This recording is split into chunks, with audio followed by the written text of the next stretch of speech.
Welcome to Agenda Edina, a program summarizing the actions taken at City Hall that affect you most. I'm your host, Dorothea Marty.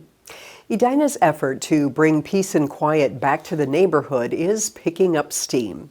The city has hired a contractor to study how to make train crossings safer and eventually quieter.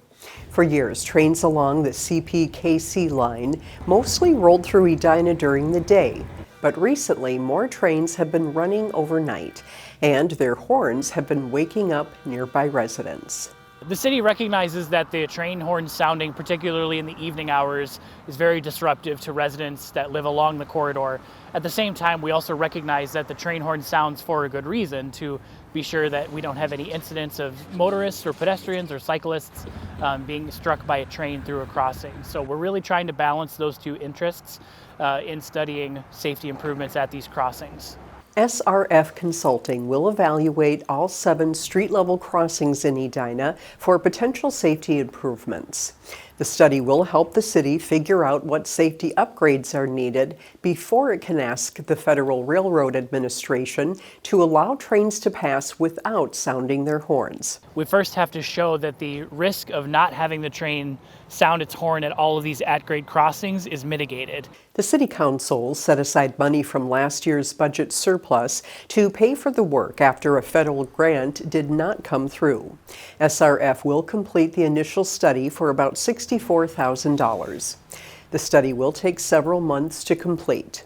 Quiet zones are still a ways off, but for neighbors losing sleep, this marks real progress toward quieter nights ahead. Edina City Council members want to take a stand on gun safety.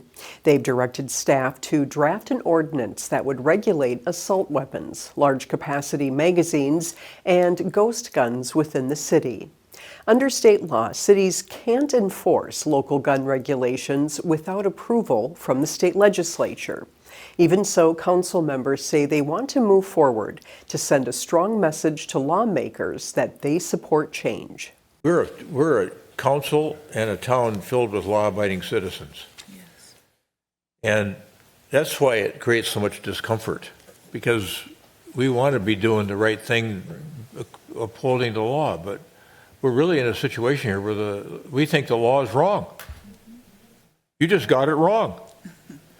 And we're gonna make some racket about it, and we're gonna tell you we think it's wrong, and we're gonna do something in our town about it. And if you want to slap our hands on it, go ahead, but we still think it's wrong. And you better take this up when you convene the legislature, whenever that is, January, February. We'll be there to tell you we think you're wrong. Yeah. We'll be there with a bunch of other cities saying you got it all wrong up here. A draft ordinance is expected to come before the council later this year. Earlier this fall, as the end of the golf season approached, the city of Edina had the opportunity to host a very special event. 38 talented amateur and professional golfers traveled to Braemar Golf Course to participate in a first one-of-its-kind tournament. Edina TV brings you the story.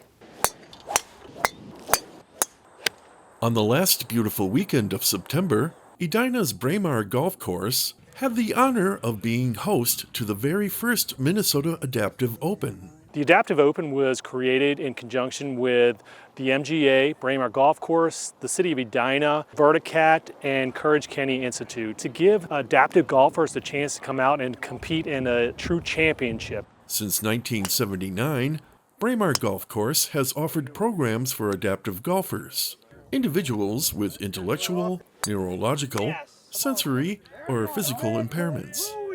When we did the renovation here at Braemar, we basically took into consideration that we wanted to make the facility playable for all ages and abilities. And we have a facility that pretty much anybody can use, from adaptive players to juniors to seniors to accomplished golfers. The weekend included lessons, a meet and greet with Minnesota Wild hockey players. Nice, I'll want to these, thanks.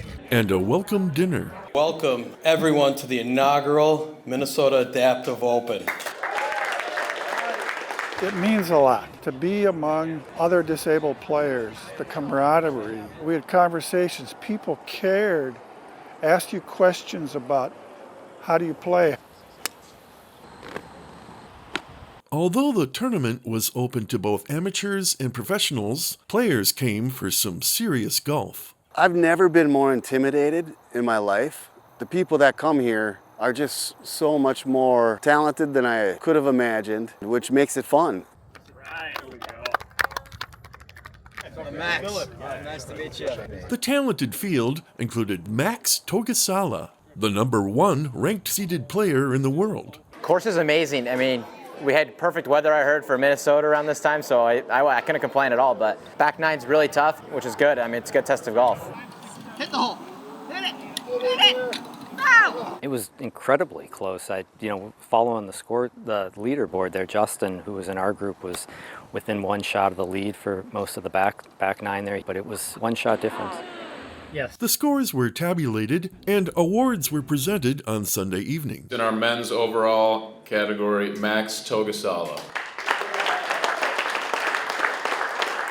All these players are super good, and I know a lot of them personally for playing in 4 years, and I know there's a lot of good players, so it was pretty competitive out there. For all of us who love golf, with all of its normal complications, to all of you that played in the tournament, with the added sort of challenges that you have, my hat is off to all of you. And it just goes to show you that this game means so much to so many people. What the Minnesota Golf Association is doing is it's incredible to give people of disabilities the opportunity to compete at the highest level at a super nice course in a professionally run tournament.